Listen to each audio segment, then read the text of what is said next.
What is up? This is Andy Carter, and you're listening to Friends of Pangea. This is a show where I talk with some of my favorite humans that I've become friends with throughout various adventures, mishaps, and run-ins. So, without further ado, here we go. Let's hit it.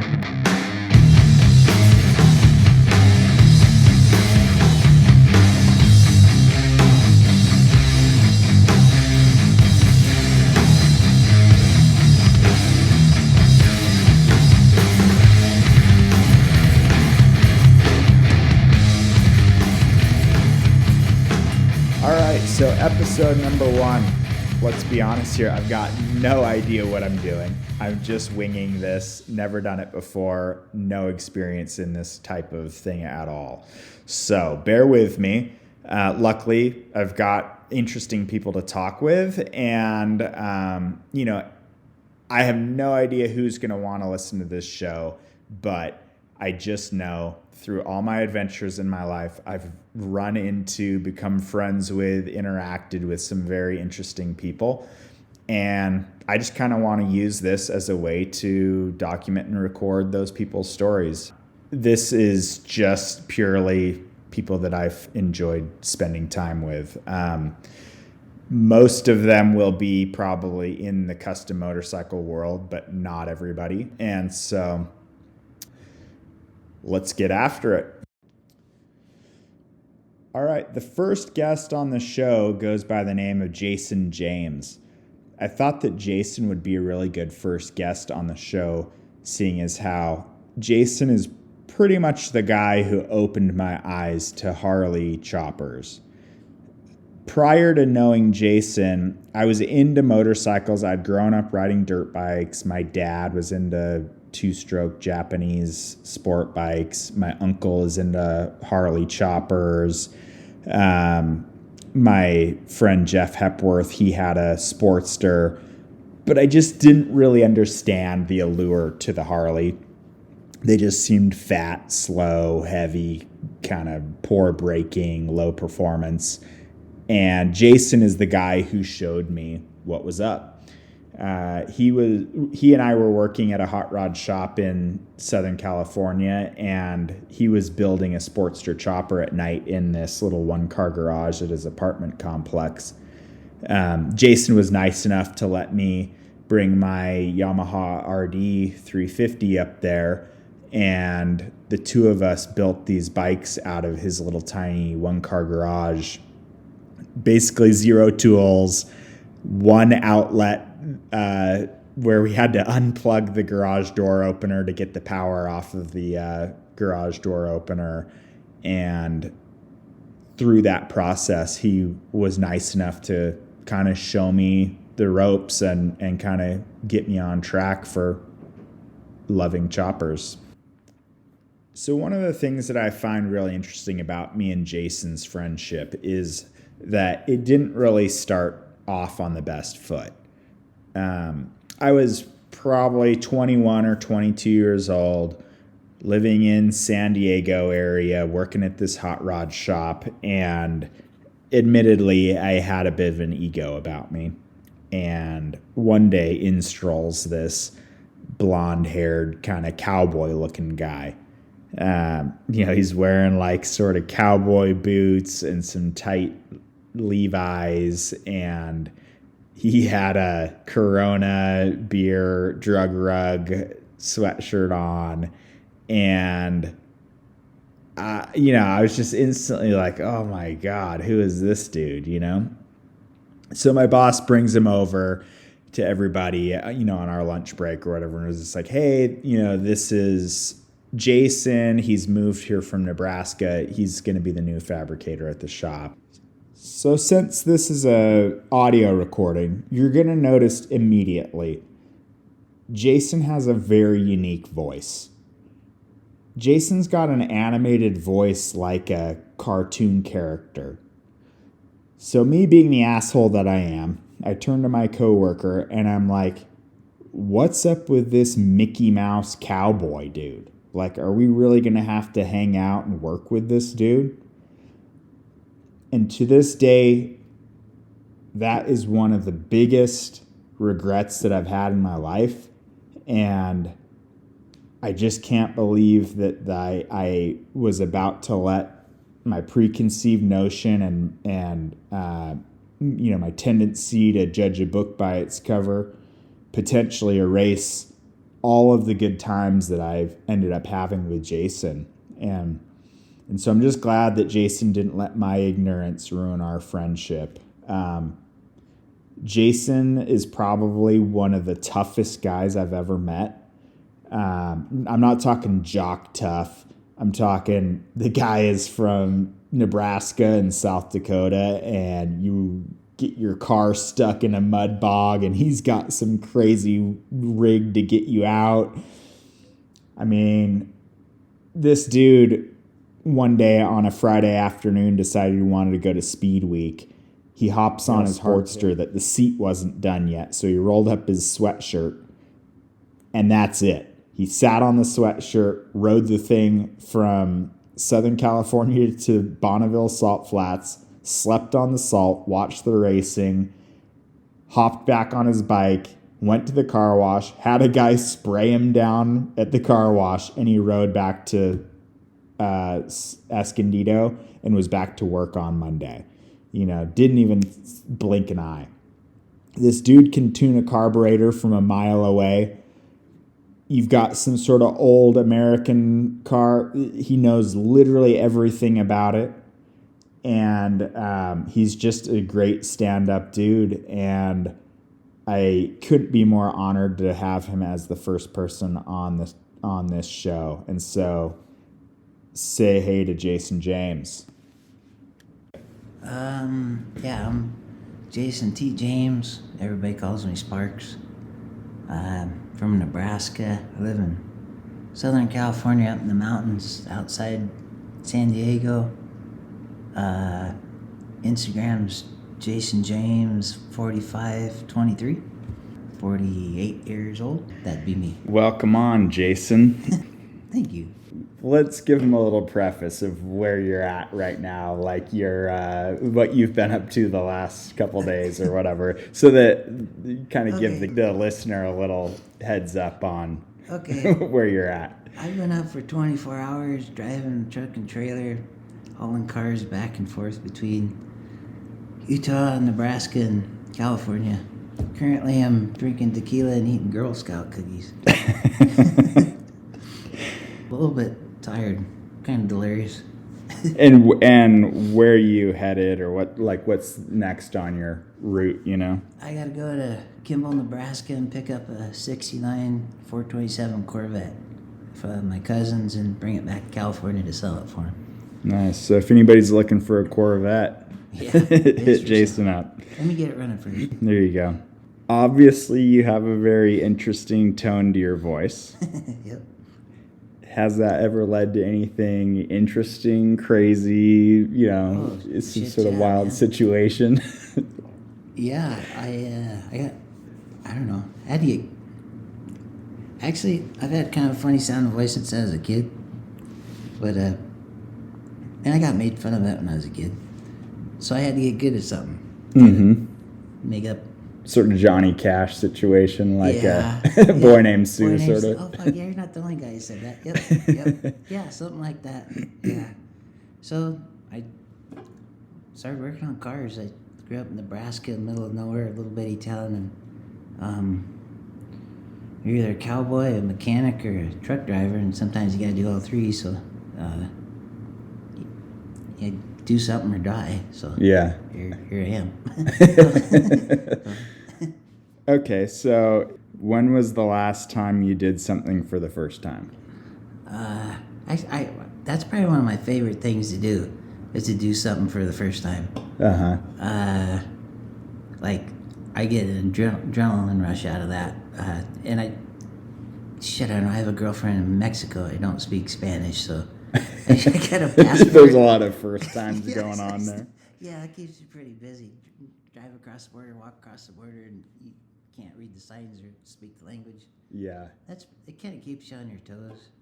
I like stuff like that. Have you seen, since you've been going to Mexico a bunch now, have you seen any, of the hot rod or like chopper scene down there? I mean, like what's My lowriders, like what's going on down there, you know? Gosh, like the oldest car I've seen is like in the 80s. Most of the everyday drivers down there are like 10-year-old cars, little bitty cars, like small compact cars, and they're Like Corollas and yeah, that they're kind pretty of beat up. My Yaris's or something. My girl, there's even the Mexican versions of everything, which are a little bit different.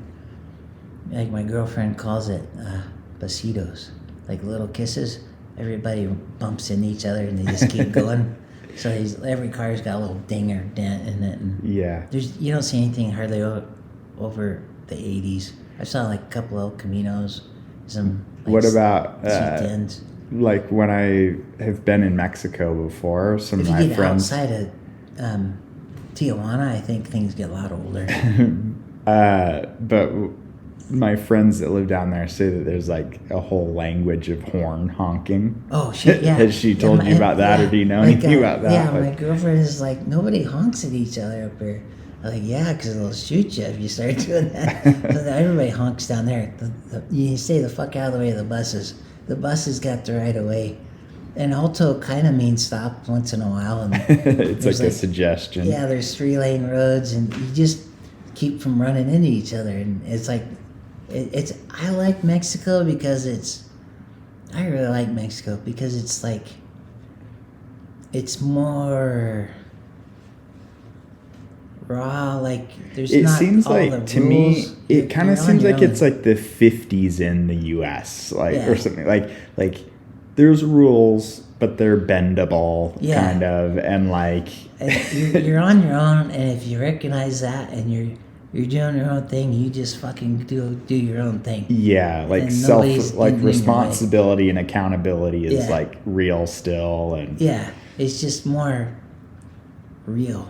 I don't know how to describe it, but like, I like you're more free, but you're more on your own, which is kind of freedom anyway. So I don't know. Yeah. Until recently, you'd never been out of the country, right? Like, no, I just got my passport. I use it every other weekend. That's awesome that you got it and just dropped straight in. You're like, it's fun, man. Using it all the time. I like it. I like to see a lot more of the world. So I just like the perspective. So it's just like every time you get outside your comfort zone, the world gets bigger. So just keep going. It's hard to go back to where you started. Totally. Because it's really hard to relate to who you grew up with. If you get outside that bubble, that gets pretty hard.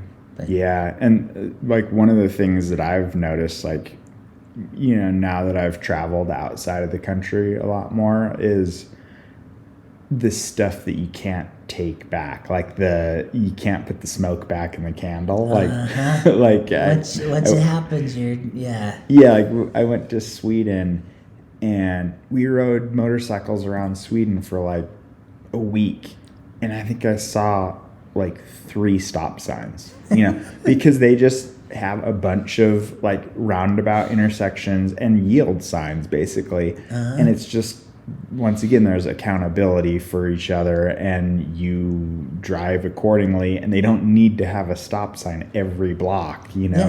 Mexico works that way, but by default you just try not to hit somebody. So you get, but it's like I get home here and I'm driving down my block and there's not a single car around, and it's a stop sign every single block, and it's just so painful now, you know, like proper. It's like, I know what I'm doing, just fucking get out of the way. Let me just drive down the street. I promise I won't hit anybody. You know, like Scout's honor. You know, I mean, don't get me wrong, like I love living in the US, but you know, I'm proud to be from here, but it is interesting once you go around the world to see how brainwashed we are, you know, to think that we're the best country in the world. And, you know, you go to, you know, Japan and you see, wow, this is like so clean and there's not any homeless people around. Or you go to, you know, Thailand and you see like, wow, this place has like amazing food and amazing beaches. And, you know, like you just think like, I don't know, I feel like we've just been so programmed to think that we're the best and everything here is the best. And, you go to these other places that you might not expect and you see perks, Yeah. Yeah, it's just like, I don't know, it's just nice to, it's nice not to have, I really like being in part of the world that I don't know, and I really like learning stuff. So just a lot of people don't get that chance from other countries or here. Mm-hmm. Like you can build your own prison really easy. Yeah. And it's up to you to break out of that prison. So yeah, that's cool. Like I've never thought of it like that. Like you can have a pretty gilded prison, yeah. Yeah. So, yeah, I mean it's like kind of like the beginning thing that I said where it's like, I almost didn't even get to be friends with you because my prison was just aesthetic like. And people make, especially when they get older, they have this set of rules that they want to follow you, and it keeps getting a little smaller until you literally don't leave your house.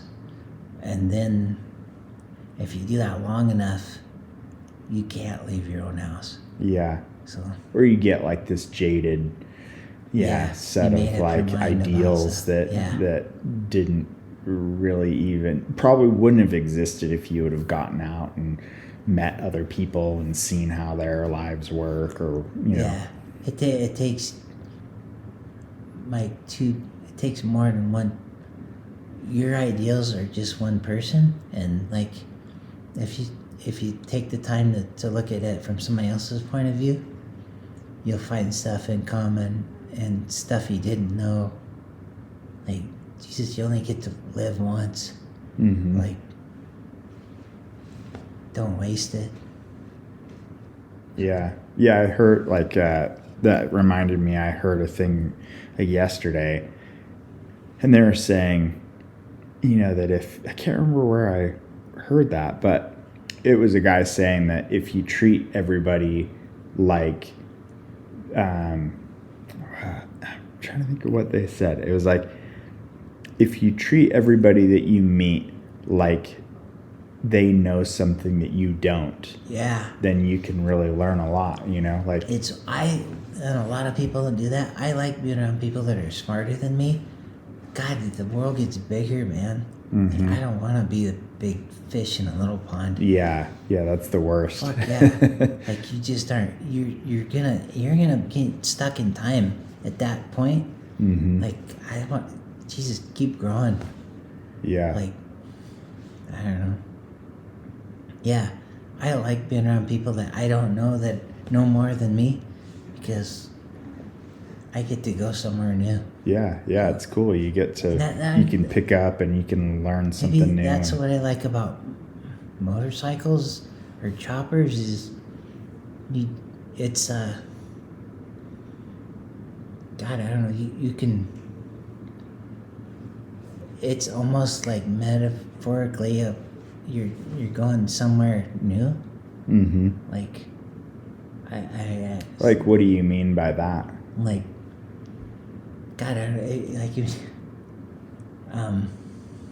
because it's a form of expression, and you'll like I met you, man. Like just like if you're out on the road, like okay, like you're riding to a chopper show. Like we went to the Smokeout. Like they had that one time out there.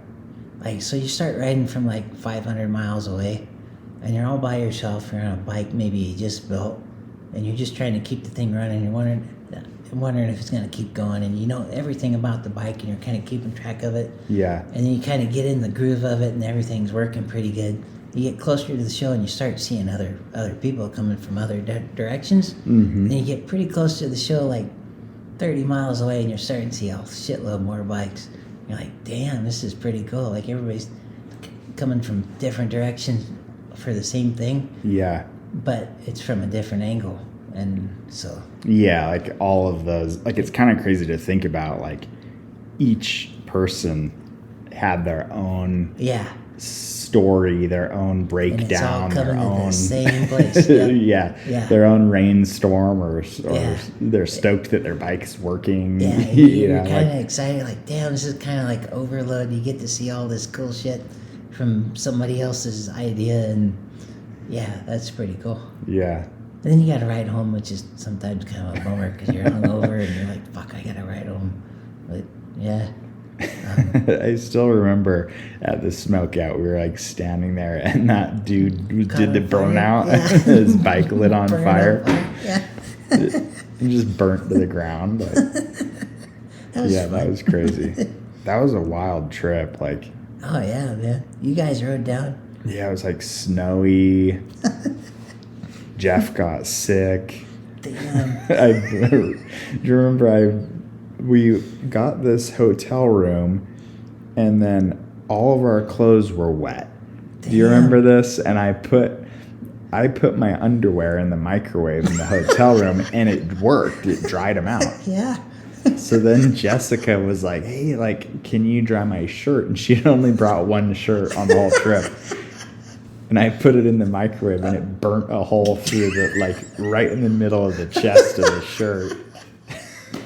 Like, just completely lit it on fire. Oh shit. Yeah, Jeff was sick. I think me and you just rolled down, and we're just like, yeah. I hopped in the swimming pool. I was like, I got really dirty. I can't remember how the hell. yeah, I forgot about that. You jumped into the swimming pool, but it was like super cold out. Yeah, yeah. It was like April. Yeah, it was kind of cold. I can't remember. I got super dirty. I can't remember how the hell I did that. Like when I was a kid, we used to have go to the rodeo at the fort, and they'd have you could get on a buffalo rug, and they'd drag you around by a horse on a rope. And I rolled over. I ended up in the dirt, but I never let go of the rope. And I just got dragged through the dirt. Like my ears were packed full of dirt. God, I can't.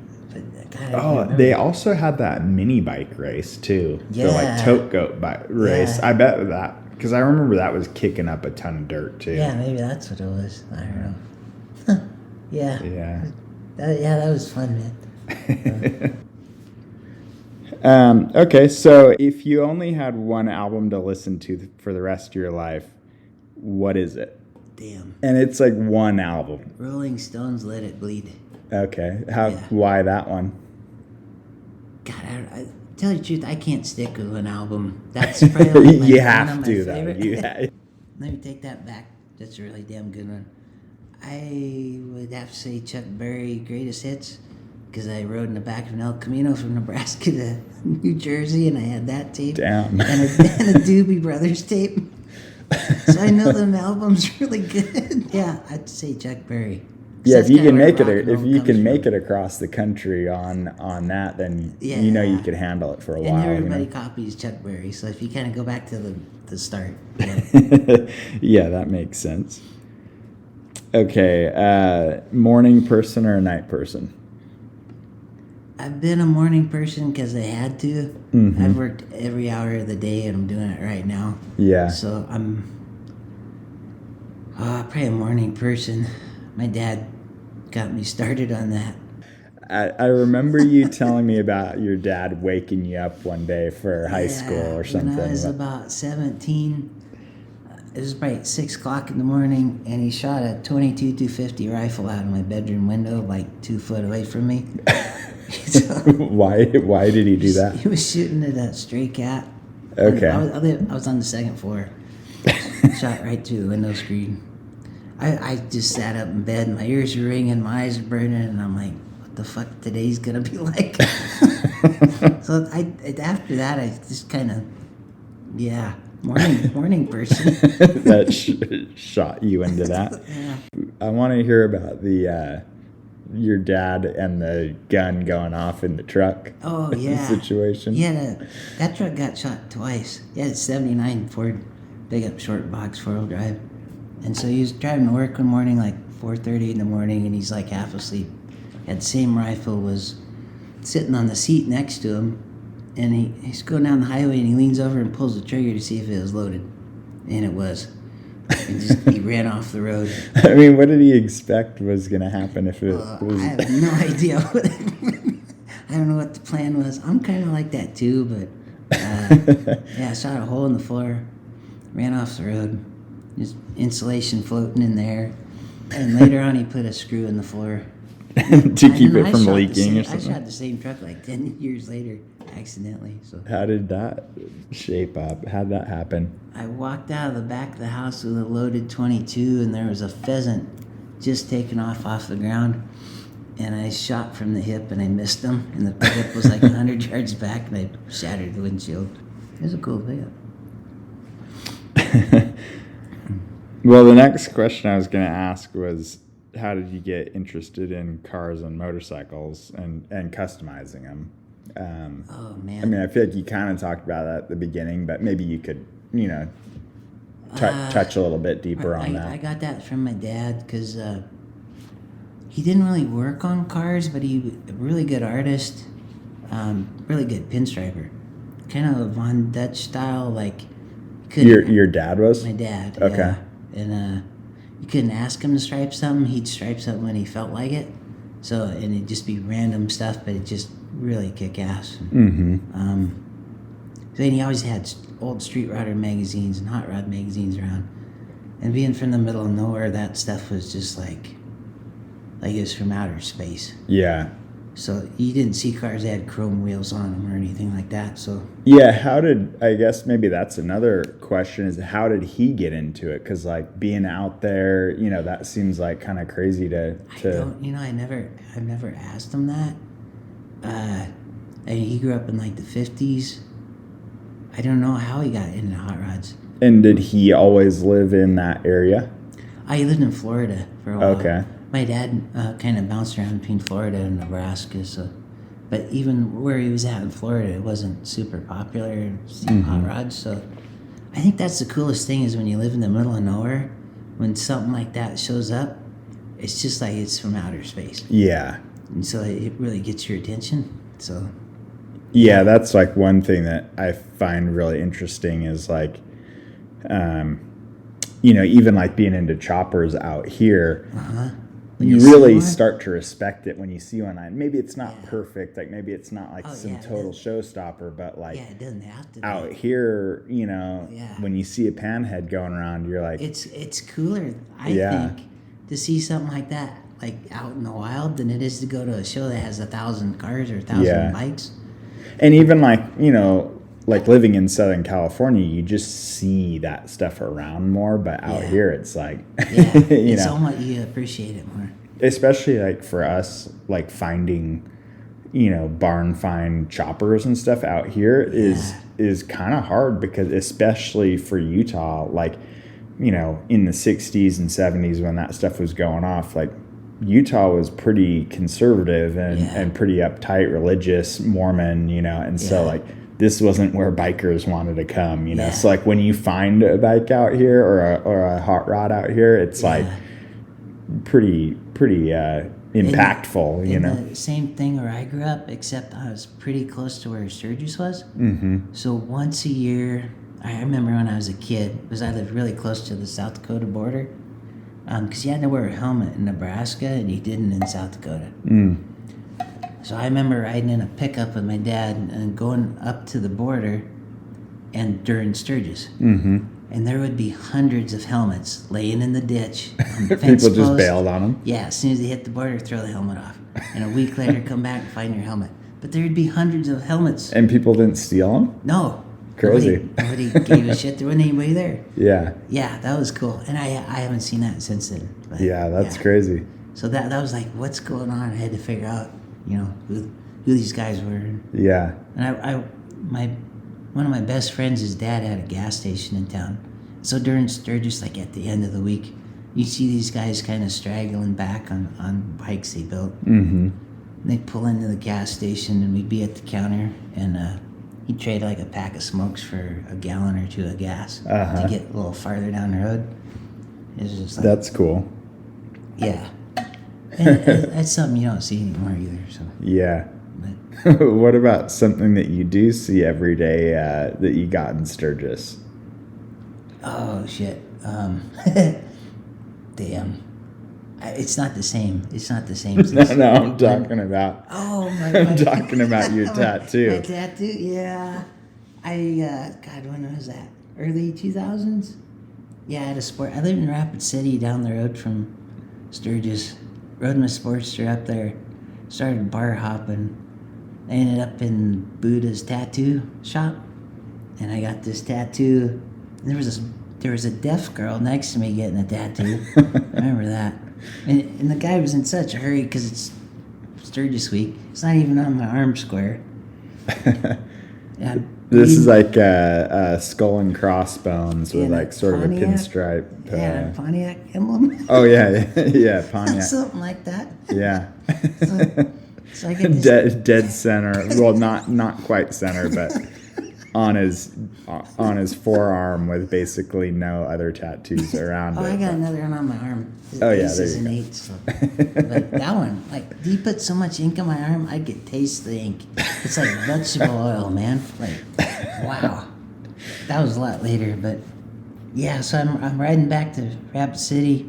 I'm hauling ass. I get pulled over by highway patrol. I don't have a motorcycle license. I got a CDL. My arm's bleeding all over the place, and I'm still a little bit drunk, and he just let me go. That was a pretty good one. That's kind of crazy too for like bike week because I feel like I thought he just the cops are so made crazy. Some money on me. Yeah. Yep. I think I ended up sleeping on our pool table that night. I'm surprised you even remember getting the tattoo. Yeah, I remember the girl because she was kind of cute and she was deaf. It's kind of different. Yeah, this is a pretty unique time. Okay, how about what's the coolest project you've ever worked on? Oh, I mean, it could be cars, bikes, who knows what. Oh shit, I gotta think about this. I've worked on cobras. I think that's kind of the coolest thing when I get to work on like a real cobra. Uh-huh. Because I always knew the history of them, and just you don't get to see a real one very often. So Yeah, I feel like the amount of like reproductions to real is like try to water it down. It's really cool, and real ones something else. I don't know. I've worked on everything from Massey Ferguson's to Ferraris. Ferraris kind of suck. Like the welding on them, I don't understand. They're horrible underneath, but I mean they had cool motors and stuff. But it's actually hard to restore a Ferrari because they're kind of rough. Yeah. You try to make. I mean, they're all coach built. Yeah. Right. I mean. Yeah. I mean, some of the panels are, hammered out over a stump. Yeah. So, but I don't know my favorite car ever. Or like project. Yeah. Man, I don't know. I had to think about that. I don't know. A lot of them. So, maybe a Mad Max car. It was cool. Or like the newer Mad Max, right? It was like a restoration of the original movie one, like the nice version. Oh, okay. But it was a real Australian Ford Falcon. That's cool. That was cool. Yeah, not something you see every day. Yeah, that's awesome. All right. Would you rather burn to death or would you rather drown in the ocean? Burn at a very fast speed. I've thought about this. What's the logic there? Shooting star, I guess. I don't know, man. Go out, blaze of glory. Yeah, drowning. I've come close to drowning. I'd rather burn. Get it over with. Nice. Well, that's all I've really got question-wise, but, I mean, is there anything else you want to, talk about? What have you been up to? What do you have, in the future? Or, what do you want to say, Damn, I don't know. Right now I'm finishing up a divorce, and once I get past April 12th, I'm gonna do whatever the hell I want to. You're a free man at that point. Yep. So, things are getting better. So, I actually do my best work when I have nothing to lose. Like I'm kind of a minimalist. I don't really need a lot of stuff. Yeah. It seems like you're kind of like a like a modern Go- cowboy go- kind go of for nomad, broke. you know? Yeah, go for broke. That's my favorite style. Yeah. So, yep, that's about it. So, that I don't know. I've owned a shitload of cars, and it just, I don't usually keep anything super long, except my dad's car, and gosh, I don't know. I'd rather just try a little bit of everything. Yeah. Yeah, let's talk about your dad's car, because you just picked that up in Nebraska and you're bringing it back to California. That was one of the that's one of the trips you've been making back and forth. Yeah, it's a 32 Ford Roadster with a flathead in it, and Duval windshield, and Kinmont brakes, and really classic 40-50 style hot rod. And Yeah, it's black with it was a tan roof on it. yeah, top's tan. Yeah. The bottom of the body's painted red, and it's all pinstripe. It's really wild looking. Like on the underside of it? Yeah. Oh, crazy. Under the car is pinstripe. So Yeah. it was a show car out of the 70s, but it's a 40s and 50s style car. And my dad bought it when I was 9 years old, and so it's like a huge influence. It's funny, like when you're about that age, from like 9 to 12, like something hits you that just you get into the rest of your life. Yeah.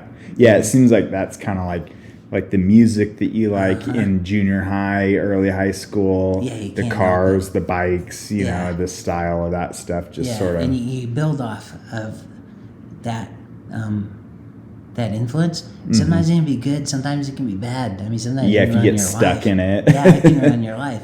But sometimes it's pretty good. So That's cool. Yeah, I mean, it's kind of crazy to look at your dad's car and like I don't know. I guess I just think it's interesting to see something that's like stuck like that. Yeah. Like I'm always so like if I would have owned that car, You would've changed well, it. first of all, I would have Everybody sold would've. it. But Yeah. but you know, it's Yeah. funny that it was, you know, it's such a cool car, but you know, the 90s and 2000s, like it's surprising that your dad didn't, you know, put some like billet wheels and stuff on it, and then my dad's kind of a hoarder, and so he has this. He's real particular about. It's kind of like he's a little bit Von Dutch, a little bit Howard Hughes. So things eccentric, nonetheless. Yeah, and so things get stuck like that. So it's pretty rare to find that, but. Where he got stuck in his style and was just like, I'm not changing it. It's funny thing is he never built cars. He's a really good artist, so it's funny that he owns that car even. So it's a really unique car, and he's a pretty unique guy, so that was it. He didn't need to change anything, I guess. Yeah, So that's cool. I drove him home from the bar in it when I was 10 years old, so just I don't know, man. That's what it is. But it sat in the barn for 30 years, so yeah, pretty wild. So it's a time warp. Yeah, that's crazy. I didn't look at it. What? It's black interior on it. No, it's just brown leather. Oh, okay. Yeah, it was dark in the trailer. I couldn't really tell. It has a Duval windshield and the Auburn dash, and a 36 banjo wheel. Pretty classic stuff. So That's cool. yep. So, What about a chopper? When are you gonna get back on a chopper? oh shit. I don't know. Randy has my old panhead, and he's never changed that either, which is Crazy. kind of weird. It's stuck in a time warp. So that I don't know. That's my kind of chopper is very minimalistic, like a 2-gallon tank. I like them raked out, narrow drag bars, big motor, 4-speed, just kind of brutal. Yeah, it seems like kind of like maybe like late 70s, early 80s style. It seems like. Yeah, I like where drag it's bikes. it's got some rake. It's got like it's still skinny, but it doesn't seem like you've ever really been into like the 50s, 60s like traditional chopper so much. It seems like it's more of the where the performance started coming in. And like a muscle, like black, no bullshit, kind of nothing extra. Yeah, that kind of bike. Yep. That's cool. So,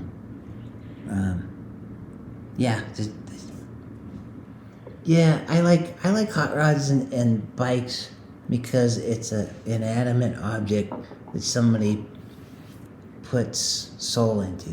Mm-hmm. And when you do that for real, people recognize it. If you try to bullshit it, they see it right away too. If you're copying somebody, they see it right away. It's like music, like rock and roll. Like you can take little bits from here and here, but it has to be from an individual. Yeah, like that little sort of trickle down of your own style that like Yeah. you maybe couldn't have predicted before. Oh no, yeah, you can't. But predict it shows true. Yeah, Like if you're really into something, Mhm. what you do shows. So and other people recognize that. It's a way of communicating. Like I'm not good at talking. The way I communicate is by building stuff. Uh-huh. So that's how I get what's inside of me out. Yeah, So that makes sense. And I think that's one of the things that I've noticed is really cool with you is it's like it doesn't seem like you're really like forcing a style or anything. Like it's kind of like, you know, you like you said, like it's sort of this trickle down of your interests that have accumulated into like something the else. bikes and cars that Yeah. you've built, you know, and Yeah. I think that's interesting. And that might not be necessarily like on trend or whatever with what the rest of the bike or car scene's doing, but yeah, I don't really give a shit if people know who I am. I just like building stuff, and if they like it, that's pretty cool. But it's a way I communicate better than I can communicate by like talking. verbally. Yeah. Uh-huh. I figured out another way. So yeah, that that's makes what I sense. do. So, but yep. Yeah, that's cool. So, I don't know, man. I'll get into it again after April. Yeah, after April 12th. Let's My life starts again. Yeah. That's the day the Titanic's up. Well, hopefully that doesn't happen again. I don't know but where that came from. Nah. Well, you got anything else you want to say or sign out? Yeah, just go down swinging. That's about all I got to say. There you go. Okay. Nice. All right. Well, cool. Thanks for taking a little time out. You know, it's thanks for staying up late. Thanks for the tequila. Yeah, getting tequila from a straight edge guy. Yeah. How does that work? Pretty good. pretty cool. Jason is drinking a canary cocktail, the Paloma one, via Danny Payne, and yeah. Damn good. You like it? Yeah, and the Girl Scout cookies gonna top it off. Yeah, a couple Thin Mints and a Canary Cocktails Paloma. That's Jason's nightcap. Dinner. Yeah.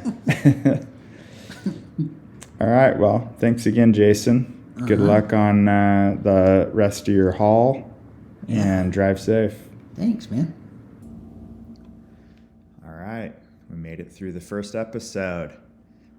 Thanks for bearing with me. I know maybe the audio quality's not fantastic or whatnot. I'm just learning how to do all this stuff. So my apologies if it's not full studio quality grade for you.